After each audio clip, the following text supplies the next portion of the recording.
Captain Prabhakaran படத்தில் இளம் காதலியாக அனைவரையும் கவர்ந்தவர். தொடர்ந்து சினிமாவில் கதாநாயகியாக பல படங்கள் நடித்திருந்தவர். எவ்வளவு திரைப்படங்கள் நடித்திருந்தாலும் ரஜினிகாந்த் அவர்களுடன் படையப்பாவில் நடித்த நீலாம்பரி கதாபாத்திரம் அவரை புகழின் உச்சிக்கு கூட்டி சென்றது. தமிழ், தெலுங்கு, கன்னடம், மலையாளம், இந்தி என இந்தியாவின் அனைத்து மொழி திரைப்படங்களில் நடித்தவர். 4 பிலிம்வேர் விருதுகளையும் 3 நந்தி விருதுகளையும் தமிழ்நாடு அரசு திரைப்பட விருதுகளையும் பெற்றவர். ஒவ்வொரு ரசிகர்கள் மனதிலும் நீலாம்பரியாக இன்றும் வாழ்ந்து கொண்டிருக்கும் நடிகை ரம்யா கிருஷ்ணன் அவர்கள் 1970ஆம் ஆண்டு செப்டம்பர் 15ஆம் தேதி சென்னையில் பிறந்தார். இவர் தமிழில் புகழ்பெற்ற நகைச்சுவை நடிகர் சோ அவர்களின் மருமகள். குச்சிப்புடி நடனம், பரதநாட்டியம் என பல கலைகளை கற்றவர். நேரம் புலரும்போல் என்ற மலையாள படத்தின் மூலம் தனது நடிப்பை தொடங்கினார். இவர் நடித்த முதல் திரைப்படம் இதுவாக இருந்தாலும் 1986ஆம் ஆண்டில் இது தாமதமாக வெளியிடப்பட்டது. அவரது முதல் திரைப்படம் வெளியில் வந்தது 1985ஆம் ஆண்டில் ஒய்ஜி மகேந்திரன் அவர்களுடன் நடித்த தமிழ் திரைப்படமான வெள்ளை மனது என்ற திரைப்படமாகும். இவரது முதல் தெலுங்கு படம் பாலே மித்ருலு 1986ஆம் ஆண்டு வெளியானது. பின்னர் ரஜினிகாந்த் அவர்கள் நடித்த படிக்காதவன் திரைப்படத்தில் நடித்தார். இந்த திரைப்படம் 1985ஆம் ஆண்டு வெளியானது. கமலஹாசன் அவர்களுடன் நடித்த பெயர் சொல்லும் பிள்ளை 1987ஆம் ஆண்டு வெளியானது. இந்த படங்கள் அவரை சினிமாவின் முன்னணி நடிகையாக உயர்த்தியது. தெலுங்கில் ராஜேந்திர பிரசாத்துடன் மதன கோபலுடு 1987ஆம் ஆண்டும், பாமா கலவம் என்ற திரைப்படம் 1988ஆம் ஆண்டும், அஸ்துலு அந்தஸ்துலு என்ற திரைப்படம் 1988ஆம் ஆண்டும் மற்றும் பாபா மருதுலா சவால் என்ற திரைப்படம் 1988ஆம் ஆண்டுகளும் பல படங்களில் நடித்து தெலுங்கு சினிமாவிலும் முன்னணி நடிகையாக உயர்ந்தார். மோகன்லாலுடன் மலையாள திரைப்படத்தில் ஒர்க்கபுரத்து, ஆரியன், அனுராகி போன்ற மலையாள படங்களில் நடித்தார். அங்கும் அந்த படங்கள் மாபெரும் வெற்றி பெற்றதால் மலையாளத்திடம் முன்னணி கதாநாயகியாக வலம் வந்தார். கன்னட படங்களிலும் வெற்றியை பெற்றுள்ளார். இதற்கு முன் அவர் கதாநாயகியாக நடித்தவர்களில் ஒன்று சூப்பர் ஸ்டார் விஷ்ணுவர்தனுக்கு ஜோடியாக கிருஷ்ண ருக்மணி படத்தில் நடித்தது. மூத்த நடிகர் வினோத் கண்ணா அவர்களுடன் தயவன் என்ற இந்தி திரைப்படத்தில் அவர் ஒரு சிறிய கதாபாத்திரத்திலும் நடித்திருந்தார். இவ்வாறு அவர் நடிக்க ஆரம்பித்த காலத்திலிருந்து தொடர்ந்து முன்னணி கதாநாயகர்களுடன் எல்லா மொழி படங்களையும் நடித்திருக்கிற போது திடீரென சில படங்கள் தோல்விகளை சந்தித்தன. அதன் பிறகு 1989ஆம் ஆண்டில் வெளியான கே. விஸ்வநாத்தின் சூத்ரதருளு என்ற திரைப்படத்தின் மூலம் அவர் புகழ் பெற்றார். கே. ராகவேந்திர ராவ் இயக்கிய திரைப்படங்களிலிருந்து அவர் ஒரு வணிக ரீதியான ஹீரோயினியாக மாறினார். அவர் திரைப்படம் வெளியில் வந்தால் வியாபார ரீதியாக வெற்றிவிடும் என்ற நிலையும் அப்போது உருவானது. வெற்றிகரமான திரைப்படங்களின் காரணமாக அவருக்கு கிடைத்த முன்னேற்றம் சினிமாவில் முன்னணி ஹீரோயினி. மோகன் பாபுவுடன் அல்லுடுகாரு என்ற திரைப்படத்தில் 1990ஆம் ஆண்டும், அல்லரி மொகுடு என்ற திரைப்படத்தில் 1992ஆம் ஆண்டும், மேஜர் சந்திரகாந்த் திரைப்படத்தில் 1993ஆம் ஆண்டும், ராஜசேகருடன் அல்லரி பிரியுடு படத்தில் 1993ஆம் ஆண்டும், அன்னமையா என்ற திரைப்படத்தில் 1997ஆம் ஆண்டும் நடித்து மாபெரும் கதாநாயகியாக நிரூபித்து காட்டினார்.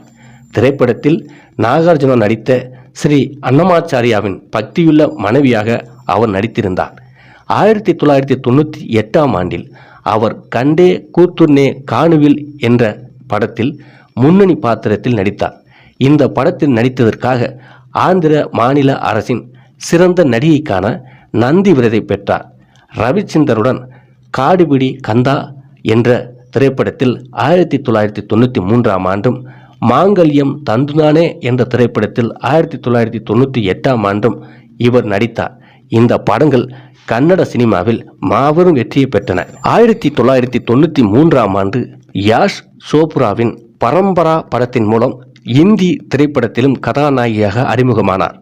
சுபாஷ் காயின் கல்நாயக் திரைப்படத்தில் 1993ஆம் ஆண்டும், மகேஷ் பட்டின் சாகர் திரைப்படத்தில் 1996ஆம் ஆண்டும், டேவிட் தவானின் பனராசி பாவு என்ற திரைப்படத்தில் 1997ஆம் ஆண்டும், படே மியான் சோட் மியான் என்ற திரைப்படத்தில் 1998ஆம் ஆண்டும் அமிதாப் பச்சன் மற்றும் கோவிந்தா உள்ளிட்ட சில இந்தி படங்களில் நடித்தார்.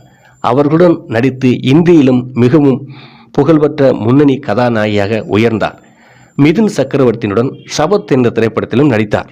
இவ்வாறு வேற்றுமொழி படங்களிலும் வேற்றுமொழியில் முன்னணி கதாநாயகனாக இருந்த பல கதாநாயகருடன் ஹீரோயினியாக நடித்தார். அதுவும் அமிதாப் பச்சனுடன் நடித்து இந்திய அளவில் மிக பெரும் கதாநாயகியாக உயர்ந்தார். தமிழ் சினிமாவில் இருந்து 4 வருட இடைவெளிக்கு பிறகு 1999ஆம் ஆண்டில் ரஜினிகாந்த் அவர்களுக்கு ஜோடியாக படையப்பா படத்தில் கிருஷ்ணன் பெண் எதிரியாக நடித்தார். அதாவது வில்லன் வேடத்தில் நடித்தார். ரெடி பின் விமர்சகர் ரம்யா ஒரு அற்புதமான வேலையை செய்கின்றார். அவள் இறக்கும் மூச்சில் தீயவள் அடுத்த ஜென்மத்தில் தன்னை பழிவாங்கப் போவதாக அறிவிக்கிறார். அவர் தந்தை தற்கொலை செய்து கொள்ளும் போது ஆத்திரத்தில் ஒரு அற்புதமான தாண்டவம் செய்கின்றார். அதாவது அந்த காட்சியில் அவருடைய நடிப்பு தமிழ் சினிமாவின் தனி முத்திரையாக அமைந்தது. படையப்பா திரைப்படத்தில் சிறந்த நடிகைக்கான பிலிம்பேர் விருது, தமிழ் மற்றும் தமிழ்நாடு மாநில திரைப்பட விருது, சிறப்பு விருது உட்பட பல்வேறு விருதுகளையும் பெற்றுள்ளார். பின்னர் அவர் பட்ஜெட், பத்மநாபன் மற்றும் பஞ்சதந்திரம் போன்ற வணிக ரீதியாக வெற்றி பெற்ற பல படங்களை நடித்தார். திரையில் இருந்து விமர்சகர் பஞ்சதந்திரத்தில் அவரது நடிப்பை எப்போதும் சிறந்த நடிப்பில் ஒன்று என்று அழைத்தார்கள். ஏனென்றால் பஞ்சதந்திரம் திரைப்படத்தில் அவருடைய நடிப்பு பிரமாதமாக இருந்தது. 2000ஆம் ஆண்டில் ராஜகாளி அம்மன், 2001ஆம் ஆண்டில் நாகேஸ்வரி, 2001ஆம் ஆண்டில் அதே ஆண்டு ஸ்ரீ ராஜ ராஜேஸ்வரி மற்றும் அன்னை காளிகாம்பாள். இந்த படம் 2003ஆம் ஆண்டில் தொடர்ந்து படங்களில் நடித்து வந்தார். பல பக்தி திரைப்படங்களிலும் நடித்து புகழ் பெற்றார். மலையாளத்தில் அவரது குறிப்பிடத்தக்க படம் மம்முட்டியுடன் ஒரே காதல் என்ற திரைப்படத்தில் 2007ஆம் ஆண்டு நடித்தார். இது மலையாளத்தில் சிறந்த திரைப்படத்திற்கான தேசிய விருதை பெற்றது. நா அல்லுடு 2005 திரைப்படத்தில் NT ராமராவ் ஜூனியரின் மாமியாராக நடித்தார். அதன் பிறகு கொஞ்சம் இஷ்டம் கொஞ்சம் கஷ்டம் என்ற திரைப்படத்தில் 2009ஆம் ஆண்டு நடித்தார். டோலிவுட் மற்றும் கோலிவுட் சினிமாக்களில் ஐட்டம் பாடல்களிலும் கெஸ்ட் ரோலிலும் நடித்தார். சன் டிவியில் தங்க வேட்டை என்ற கேம் ஷோவை தொகுத்து வழங்குவதற்கு முன்பு டிவி சீரியல்களில் நடிக்க தொடங்கினார். மேலும் விஜய் டிவியில் ஜோடி நம்பர் 1 என்ற நடன நிகழ்ச்சியை நடுவராக இருந்து நடத்தினார். ரம்யா கிருஷ்ணன் அவர்கள் முதல் முறையாக தொலைக்காட்சி தொடர்களில் அடியெடுத்து வைத்தார். கலசம் படத்தில் 2 வேடங்களில் நடித்தார். அதில் ஒன்று ரஜினிகாந்த் நடித்த படையப்பா படத்தில் அவர் நடித்த நீலாம்பரி கேரக்டர். 2009ஆம் ஆண்டில் அவர் சுரேஷ் கிருஷ்ணாவின் ஆறுமுகம் மற்றும் ராம நாராயணின் குட்டி பிசாசு போன்ற திரைப்படங்களிலும் நடித்தார். தங்கம், வம்சம் மற்றும் ராஜகுமாரி ஆகிய படங்களில் நடித்ததற்காக சன் டிவி பேனரில் தொடர்ந்து நடித்து கொண்டிருந்தார். பின்னர் தெலுங்கில் ரங்கா தி டோங்கா என்ற திரைப்படத்தில் 2010ஆம் ஆண்டும், யமுதிகி மொகுடு என்ற திரைப்படத்தில் 2012ஆம் ஆண்டும், கன்னடத்தில் ஸ்வீட்டி நன்னா ஜோடி என்ற திரைப்படத்தில் 2013ஆம் ஆண்டும், மாணிக்கியா என்ற திரைப்படத்தில் 2014ஆம் ஆண்டும் துணை வேடங்களில் நடித்தார். 2014ஆம் ஆண்டில் ஸ்ரீ வாசவி கன்யாகா பரமேஸ்வரி சரித்ரா என்ற திரைப்படத்தில் நடித்தார். இதில் பார்வதி தேவியாக நடித்திருந்தார். 2015ஆம் ஆண்டில் அவர் வாழ்க்கையில் மேலும் ஒரு திருப்புமுனை அமைந்த படமாக கிருஷ்ணன் SS ராஜமௌலியின் பாகுபலி த பிகினிங் மற்றும் அதன் தொடர்ச்சியான திரைப்படங்கள் அவருக்கு மேலும் புகழின் உச்சத்தை எடுத்து தந்தன. அங்கு அவர் ராஜமாதா சிவகாமி தேவியாக நடித்தார். அவர் அந்த திரைப்படத்தில் நடித்ததற்காக சிறந்த துணை நடிகைக்கான பிலிம்பேர் விருதையும் பெற்றார். 2 படங்களுக்காகவும் தெலுங்கு மற்றும் தமிழ் 2 படங்களுக்காகவும் அந்த விருது அவருக்கு வழங்கப்பட்டது. 2019ஆம் ஆண்டில் தியாகராஜன் குமாரராஜா இயக்கிய சூப்பர் டீலக்ஸ் படத்தில் ஆபாச நடிகையாக நடித்தார். தி இந்துவில் இருந்து ஸ்ரீ வத்சன் எஸ் என்பவர் இந்த பாத்திரத்தை இன்னும் தைரியமான பாத்திரம் என்று வர்ணித்துள்ளார்.